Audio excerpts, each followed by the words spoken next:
गंगा जन्म की कथा 2। जब महाराज सगर को बहुत दिनों तक अपने पुत्रों की सूचना नहीं मिली तो उन्होंने अपने तेजस्वी पौत्र अंशुमान को अपने पुत्रों तथा घोड़े का पता लगाने के लिए आदेश दिया। वीर अंशुमान शस्त्रास्त्रों से सुसज्जित होकर उसी मार्ग से पाताल की ओर चल पड़ा जिसे उसके चाचाओं ने बनाया था। मार्ग में जो भी पूजनीय ऋषि मुनि मिले उनका यथोचित सम्मान करके अपने लक्ष्य के विषय में पूछता हुआ उस स्थान तक पहुंच गया जहां पर उसके चाचाओं के भस्मीभूत शरीरों की राख पड़ी थी और पास ही यज्ञ का घोड़ा चल रहा था। अपने चाचाओं के भस्मीभूत शरीरों को देखकर उसे बहुत दैख हुआ। उसने उनका तर्पण करने के लिए जलाशय की खोज की किंतु उसे कहीं जलाशय दिखाई नहीं पड़ा। तभी उसकी दृष्टि अपने चाचाओं के मामा गरुड़ पर पड़ी।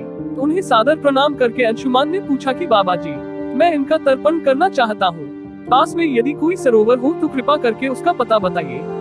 यदि आप इनकी मृत्यु के विषय में कुछ जानते हैं तो वह भी मुझे बताने की कृपा करें।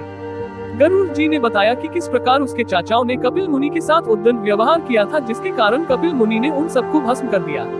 इसके पश्चात गरुड़ जी ने अंशुमान से कहा कि ये सब अलौकिक शक्ति वाले दिव्य पुरुष के द्वारा भस्म किए गए हैं, अतः लौकिक जल से तर्पण करने से इनका उद्धार नहीं होगा। केवल हिमालय की ज्येष्ठ पुत्री गंगा के जल से ही तर्पण करने पर इनका उद्धार संभव है। अब तुम घोड़े को लेकर वापस चले जाओ जिससे कि तुम्हारे पितामह का यज्ञ पूर्ण हो सके। गरुड़ जी की आज्ञानुसार अंशुमान वापस अयोध्या पहुंचे और अपने पितामह को सारा वृतांत सुनाया। महाराज सगर ने दुखी मन से यज्ञ पूरा किया। वे अपने पुत्रों के उद्धार करने के लिए गंगा को पृथ्वी पर लाना चाहते थे, पर ऐसा करने के लिए उन्हें कोई भी युक्ति न सूझी। थोड़ा रुककर ऋषि विश्वामित्र कहा, महाराज सगर के देहांत के पश्चात अंशुमान बड़ी न्यायप्रियता के साथ शासन करने लगे। अंशुमान के परम प्रतापी पुत्र दिलीप हुए। दिलीप के वयस्क हो जाने पर अंशुमान दिलीप को राज्य का भार सौंपकर हिमालय की कंदराओं में जाकर गंगा को प्रसन्न करने के लिए तपस्या करने लगे, किंतु उन्हें सफलता नहीं प्राप्त हो पाए और उनका स्वर्गवास हो गया। इधर जब राजा दिलीप का धर्मनिष्ठ पुत्र भागीरथ बड़ा हुआ तो उसे राज्य का भार सौंपकर दिलीप भी गंगा को पृथ्वी पर लाने के लिए तपस्या करने चले गए, पर उन्हें भी मनवांछित फल नहीं मिला। भागीरथ बड़े प्रजावत्सल नरेश थे किंतु उनकी कोई संतान नहीं हुई। इस पर वे अपने राज्य का भार मंत्रियों को सौंपकर स्वयं गंगावतरण के लिए गोकर्ण नामक तीर्थ पर जाकर कठोर तपस्या करने लगे। उनकी अभूतपूर्व तपस्या से प्रसन्न होकर ब्रह्मा जी ने उन्हें वर मांगने के लिए कहा।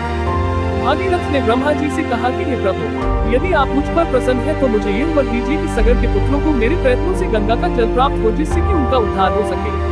इसके अतिरिक्त मुझे संतान प्राप्ति का भी वर दीजिए ताकि इक्ष्वाकु वंश नष्ट न हो।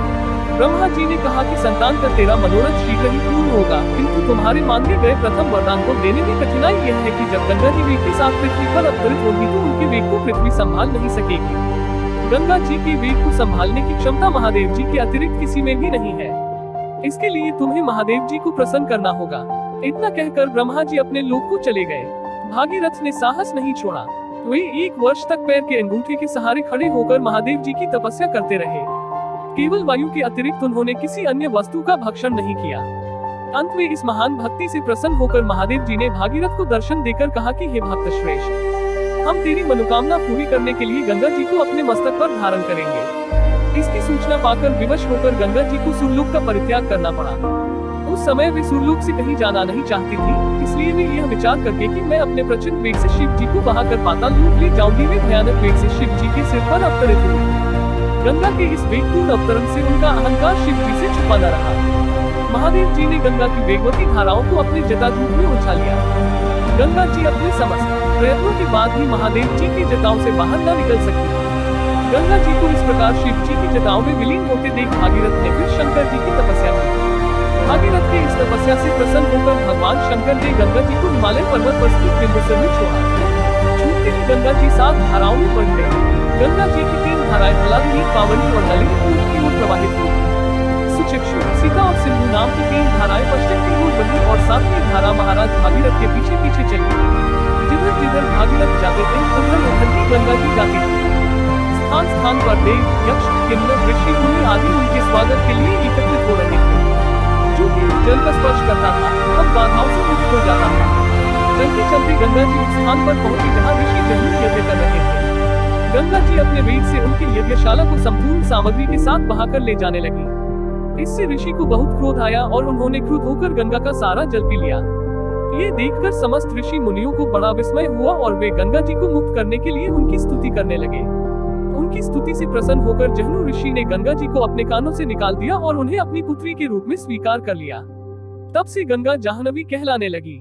इसके पश्चात वे भागीरथ के पीछे चलते चलते समुद्र तक पहुंच गईं और वहां से सगर के पुत्रों का उद्धार करने के लिए रसातल में चली गईं। उनके जल के स्पर्श से भस्मीभूत हुए सगर के पुत्र निष्पाप होकर स्वर्ग गए।